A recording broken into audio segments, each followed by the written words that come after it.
Bismillahirrahmanirrahim. Assalamualaikum warahmatullahi wabarakatuh. Alhamdulillah, kita bersyukur kepada Allah bisa melanjutkan mata kuliah tafsir dakwah.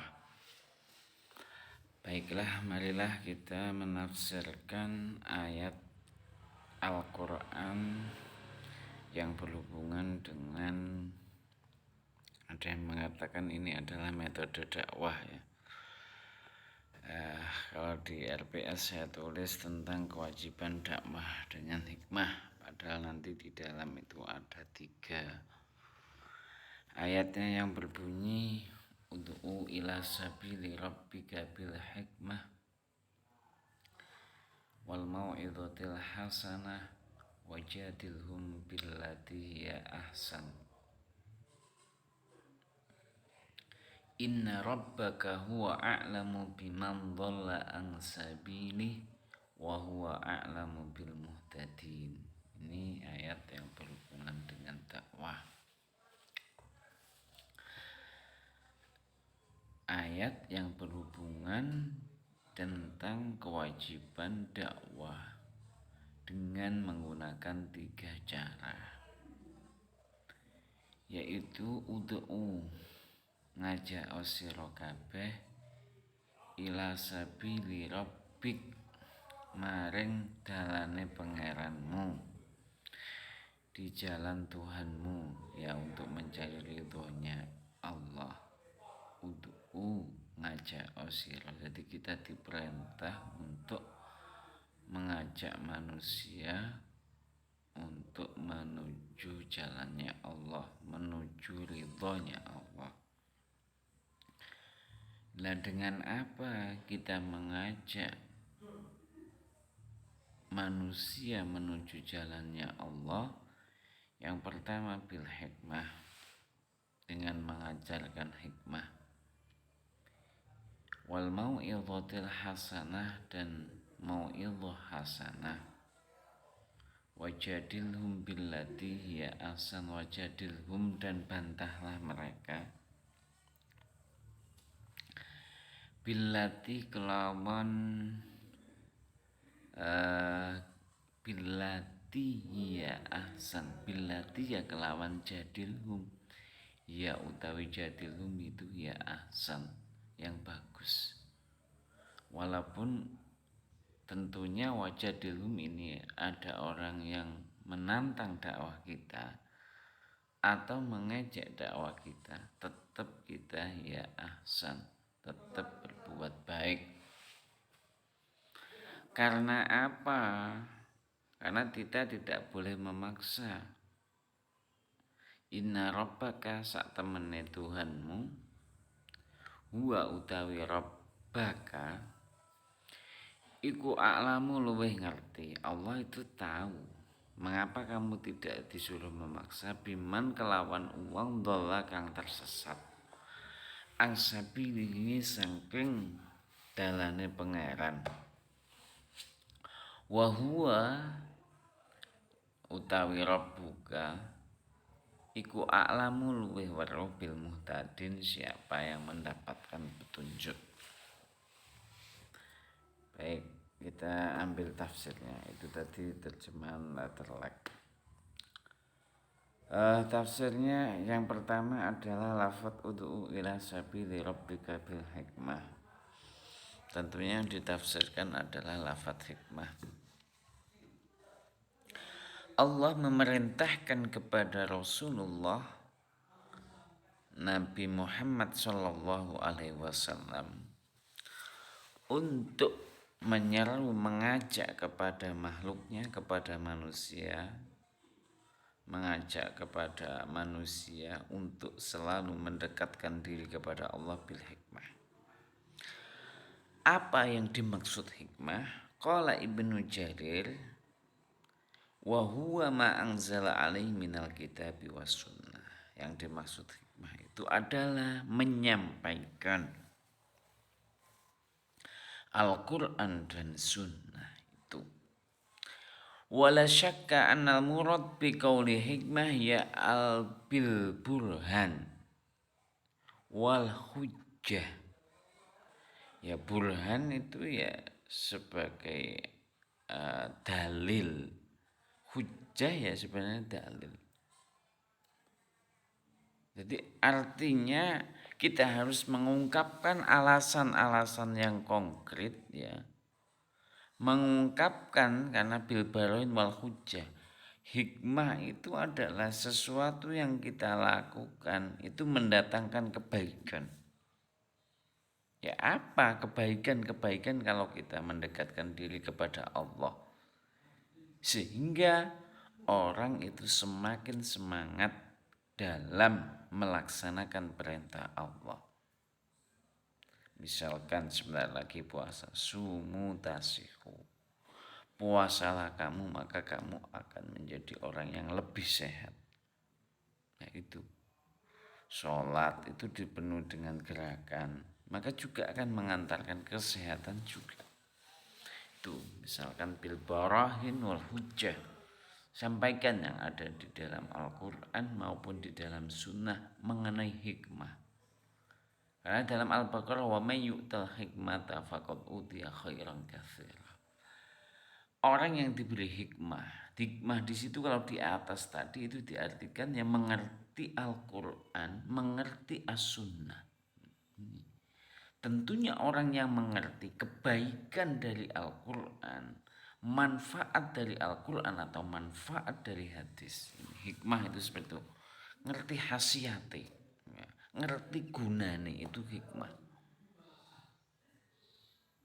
Ono hikmah, ono gunane. Mari jatuh dari naudzubillah dari sepeda. Oh hikmah ini, gunane ini. Hikmah itu gunane, maka fakot utiya khairan katsira. Orang yang mengerti semua apapun benda yang ada di dunia ini gunanya atau sebaliknya madharatnya, maka dia akan mendapatkan utiya khairan katsira. Tapi yang di sini yang dimaksud adalah ngerti isine Al-Qur'an, yo ngerti isine hadis. Wis. Lek ngerti temenan dibarengi ambek hidayah Allah, ya tetap memang hidayah yang menentukan. Maka dia akan menjadi orang yang khairan katsira, selalu mendatangkan kebaikan. Selanjutnya masih bil hikmah. Bil hikmah li anna dakwah idza kanat bid dalail qat'iyah fahiya al hikmah. Jadi ada dalail dhanniyah, ada qat'iyah. Qat'iyah yang jelas. Misalkan perintah sholat, ya jelas sholat wajib. Ya, tinggal mengungkapkan manfaat sholat apa. Kalau tidak sholat apa, ya cukup itu hikmah. Wa jami' hadhil wujuh 'inda tahqiq tarji'u ilal ilmi. Pertama kudu duwe ilmu. Ya bagaimanapun ya kita harus mengaji. Sekarang via virtual juga sudah banyak. Silakan cari ngaji tafsir. Ya. Tapi memang sebagian tidak setuju dengan pertemuan seperti ini yang online karena tidak akan mengajarkan suatu karakter. Ya, karakter. Karena manusia itu pada hakikatnya itu adalah dibutuhkan suatu figur, suatu contoh. Ya. Kalau seperti ini kekurangannya kita ya memang dapat dari pengalaman. Kalau mahasiswa mungkin bisa mengatasi. Tapi kalau masih anak TK itu kayaknya tidak mungkin. Ya memang ada kategori-kategori tertentu. Intinya adalah bil hikmah itu tarji'u ila ilmi, kudu duwe ilmu sembarang kali. Ya, KPI ya, berarti ilmu ya pandai untuk berkomunikasi. Ya ilmu, intinya ilmu. Ilmu apapun yang mendatangkan manfaat ya, itu disebut apa namanya? Bukan manfaat sebenarnya. Ilmu yang dengan Anda mendapat ilmu bisa dekat dengan Allah. Ya, tentunya manfaat untuk manusia karena tidak lain puncak dari keilmuan itu adalah manfaat. Tuh. Setelah mendapatkan ilmu, bisa memanfaatkan ilmu. Contoh yang praktis adalah misalkan dia kerja bukan kerja, kuliah di jurusan perbengkelan ya, maka dia akan dikatakan ilmu manfaat ya kalau bisa memanfaatkan ilmunya. Ya kalau dia perbengkelan tingkat sepeda ya minimal dia bisa membetulkan sepedanya. Minimal seperti itu, manfaat. Karena di sini summa ta'amul ayyuhal miskin, kita itu dikatakan miskin. Kenapa? Fa innahu ta'ala ma'ata illa qalil. Allah hanya memberi ilmu yang sedikit. Wa ma utitu minal ilmi illa qalila. Sedikit ya. Itu. Jadi seperti itu. Dulu mungkin dalam peristiwa Isra dan Mi'raj banyak orang yang membantah. Karena tidak bisa dinalar. Tapi sekarang dengan canggihnya teknologi ya, kita bisa berbicara dengan jarak yang jauh dengan kecepatan untuk mengirim email dan lain sebagainya. Kita bisa dianalogikan percaya. Ya, semacam itu al-hikmah. Dan ilmu itu akan terus berkembang. Ya. Di zaman kalian nanti mungkin 10 tahun lagi kertas jarang digunakan. Semuanya menggunakan elektronik. Berbeda waktu saya dahulu, semuanya masih kertas. Karena itu menunjukkan bahwa ma'uti itu minal ilmi illa qalil. Dulu layar tancap itu yang menggunakan kaset seperti itu ngetren sekali, laris sekali. Artinya banyak yang melihat. Pindah, kemudian ada CD ya, yang kepingan itu, yang dulu kaset yang bundelan kayak ada talinya itu ya, yang hitam itu. Pindah, itu sudah keren itu. Kok bisa ya orang memasukkan suara di alat seperti itu, alat perekam seperti itu. Ini teknologi yang dulu canggih, sekarang ganti pakai CD ganti lagi sekarang pakai flash disk. Flash disk mungkin ganti lagi, sekarang nyimpennya di Google Drive. Ya, Google Drive itu sudah ada yang unlimited itu. Ya kemana-mana tinggal bawa HP, di situ sudah menyimpan data yang di awang-awang, tapi banyak data kita tidak tahu. Wa ma'utitu minal ilmi illa qalil. Hikmah intinya adalah tunjukkan sesuatu itu memberi manfaat dengan dalil-dalil yang bersifat qat'i. Baik, selanjutnya wal mau'izatil hasanah bima fihi minaz zawajir wal waqa'i binnas. Sesuatu yang menyentuh hati seseorang dan sesuatu tersebut sesuai dengan kenyataan. Juga mengingatkan. Ya, kalau ini mengingatkan. Kalau tadi itu sebenarnya hikmah itu manfaat saja. Kalau mau itu hasanah ada manfaatnya, ada keburukannya gitu. Kalau kita kalau Anda suka mabuk-mabukan, minuman keras, maka bahayanya ingat, otaknya akan error. Orang tidak sadar. Karena manusia yang diukur adalah satu, otaknya, akalnya. Manusia tidak berakal, saya tidak diwajibkan sholat. Jadi kalau mau'idul hasanah tadi maaf saya keliru. Kalau mau'idul hasanah itu adalah mengingatkan manusia dengan kebaikan dan juga mengingatkan manusia agar menjauhi keburukan. Kalau hikmah itu baik-baik saja. Wa in kanat bidalail dhanniyah fahiya mau'idul hasanah. Yang membedakan adalah kalau mau'idul hasanah itu adalah dalilnya dhanni, kalau tadi qat'i. Nah ini poin ketiga ini bagi yang membangkang. Wajadilhum billati ya ahsan. Walaupun membangkang pun kita tetap sopan.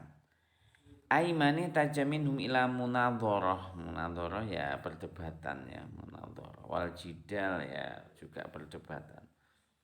Falyakun bil wajhil hasani birifkin, kelawan lembut, nganggep iku kanca, nganggep iku dulur, walayinun dan lembut, wa husnu khitab lan ngomongnya juga apik. Di sini yang dimaksud dengan mujadalah berdebat itu bukan pada masalah furu. Kalau sudah furu jangan diperdebatkan. Li'annahu man angkara nubuwah fala fa'idah fil hudhi. Percuma kalau berdebat dengan orang yang tidak mempercayai Nabi. Jadi masalah furu'iyah tidak usah diperdebatkan. Amin aswadun fa innahu la yukhalifu anna hadzal jadal, boleh berdebat itu fit tauhid wan nubuwah, ya, untuk menghina Allah. Kalau ada orang membantah gak ono pangeran, gak ono Allah, ya itu baru kita debat. Gak ono Nabi Muhammad kita debat. Tapi kalau masa furu ya misalkan ziarah kubur gak usah diperdebatkan. Walaupun diperdebatkan pun harus baik, harus dengan sopan. Wal mau'idah hasanah biya minaz zawajir waqa'i bin nas, sudah. Jadi sudah. Nah, ini yang penting-penting. Poin dari pembahasan kita adalah inna rabbaka huwa a'lamu biman dhalla an sabil wa huwal muhtadin. Wal makna annaka mukallaf bidakwah, kita itu memang dipaksa oleh Allah untuk berdakwah dengan 3 cara ini. Akan tetapi fa'ammal husul al hidayah, akan tetapi yang memberikan hidayah, orang mau melakukan atau mendekatkan diri kepada Allah, mengamalkan kebaikan, itu orang dapat hidayah. Fala yata'allaqu bika, tidak ada hubungannya dengan kita sebagai pendakwah. Wa huwa a'lamu bil dhalin wa a'lamu bil muhtadin. Dia mengetahui, Allah mengetahui mana orang yang tersesat, mana orang yang mendapat petunjuk. Untuk itu kita tidak boleh memaksanya. Ya, ini di khalayak umum ya, beda kalau Anda bertemu dengan adik Anda yang berumur 7 tahun harus dipaksa. Harus dipaksa. Tapi ya dengan cara kekerasan, maksud kekerasan ini tidak kekejaman. Keras artinya disiplin gitu ya. Disiplin. Waktunya sholat duhur ya, kudu sholat. Itu kudu sholat. Ya, ini untuk pendidikan seperti itu, kudu sholat. Tidak ya dipukul, tapi kalau bisa memukul yang tidak menyakiti, tapi membuat dia itu jerah. Tuh. Jadi di sini ini untuk khalayak umum berbeda dengan kita mendidik anak. Mendidik anak memang kalau tidak sudah berumur 7 tahun kemudian tidak sholat, untuk pendidikan harus kita pukul. Tapi juga itu kalau bisa dan memang harus, jangan memukul yang menyakiti. Kita bisa menggunakan wajadilhum. 3-tiganya ini bisa kita gunakan. Walaupun memang wajadilhum kita mendebat pun dengan sesuatu yang baik.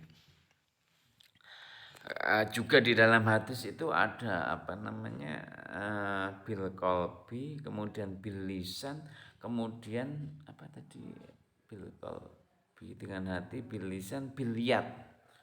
Nah, bil yad ini untuk pemimpin, bil lisan ini untuk ulama, bil qalbi ini ya tidak jadi pemimpin, tidak jadi ulama, rakyat biasa.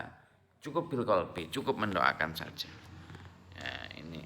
Jadi kita malah berbicara mengenai bagaimana cara berdakwah itu ya bertiga itu bil hikmah. Memang usahakan untuk bil hikmah. Kemudian kalau memang orangnya ini kok nggak mau melakukan, kalau tidak ditakuti keburuk-burukan ya, maka mau itu hasanah.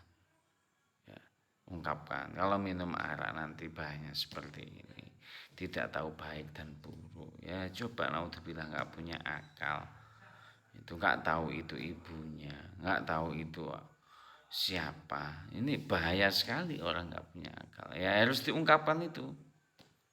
Kalau pertama memang sebenarnya bil hikmah, kalau bil hikmah itu orang sudah tidak melihat lagi keburukan, yang diinginkan kebaikan, dan bagaimana kebaikan tersebut kita ungkapkan lagi manfaatnya. Kadang orang berbuat baik tidak tahu manfaatnya, maka kita ungkap manfaat sehingga termotivasi. Kalau mau itu hasanah itu adalah orang kalau tidak ditakut-takuti keburukannya tidak akan meninggalkannya. Ya, itu mauidhah hasanah. Wajadilhum, kalau berdebat itu pasti orang sudah mengingkari. Ya, mengingkari. Tapi di sini kita tidak boleh berdebat mengenai masalah yang bersifat furu'iyah. Misalkan kaifiatis sholah itu berbeda-beda kan. Ada yang tangannya itu diangkat sampai telinga, ada yang cuma di depan saja, ada yang cuma dikit saja. Itu tidak perlu didebatkan. Itu tidak perlu, karena itu masalah furu'iyah. Ziarah kubur itu masalah furu'iyah. Sedangkan masalah usuliyah yang semua orang sepakat, misalkan memberikan pendidikan, semua sepakat. Itu motivasi yarfa'illahu ladina amanu minkum waladina utul ilma darajat. Ya, Allah bakal mengangkat orang yang mempunyai ilmu. Ya betul, ilmu. Ya, ilmu. Sekarang saja Anda lihat ijazah S1, ijazah S2, S3 itu beda, nanti gajinya juga beda, nilainya beda. Ya, ilmu. Ya, memang Allah sendiri menjanjikan, makna isyaratnya Allah bakal ngangkat derajati wong sing duwe ilmu. Terus kemudian manusia membuat ijtihad seperti itu, membuat klasifikasi. Ya, pendidikan sekarang itu kan formal seperti itu. Memang ada min plusnya. Beda dengan pendidikan non formal. Kalau ngaji itu saya di TPQ, TPA itu sangat bagus, antusias sekali kan ya. Ya, dia tidak akan dinaikkan atau pindah jilid kalau tidak bisa. Sedangkan di formal itu sekarang anak kelas 1 tidak dinaikkan kelas 2 dia bisa frustasi, mogok sekolah. Ya. Jadi yang tidak dinaikkan sih gak disiplin banget, itu juga masuk akal juga karena kita mengajarkan karakter. Bis gak tahu gelem bublas tidak dinaikkan ya masuk akal. Kata kita mengajarkan karakter, manusia itu harus taat, harus ngikut pada sesuatu yang baik. Kalau enggak gitu ya dia akan terbiasa dengan kebiasaan yang buruk. Itu. Jadi seperti itu tadi saya ungkapkan, kalau hikmah itu orang yang manut tok, wis manut, wis apik lah wonge, kari nambah nyemangat didik. Tapi kalau mau itu hasanah itu orangnya kadang ya manut, kadang ya ora, tengah-tengah. Maka perlu diungkapkan mana positifnya, mana negatifnya. Tapi kalau wajadilhum adalah dengan berdebat ini wis mesti wong ngingkari. Jadi kalaupun berdebat seperti Fir'aun, Musa mendatangi Fir'aun qaulal layyina, dengan ucapan yang lembut. Ya, kita kalau mengingatkan seseorang yang mengingkari keesaan Allah atau mengingkari syariat Nabi Muhammad, maka tetap kita harus menggunakan wajadilhum billati ahsan. Baik itu memang tema ini yang diutamakan adalah dianggap hikmah. Ya, hikmah itu kepada orang yang sudah saya sebutkan tadi, yang tidak mau menantang. Jadi kesimpulannya adalah memang kewajiban kita untuk berdakwah dengan metode yang seperti itu tadi. Tetapi kita tidak boleh memaksa, tetap harus menyampaikannya. Gelem gak gelem itu bukan urusan kita, itu urusan hidayah dari Allah. Yang penting kewajiban kita itu sudah gugur. Demikian, semoga diberi ilmu bermanfaat. Wassalamualaikum warahmatullahi wabarakatuh.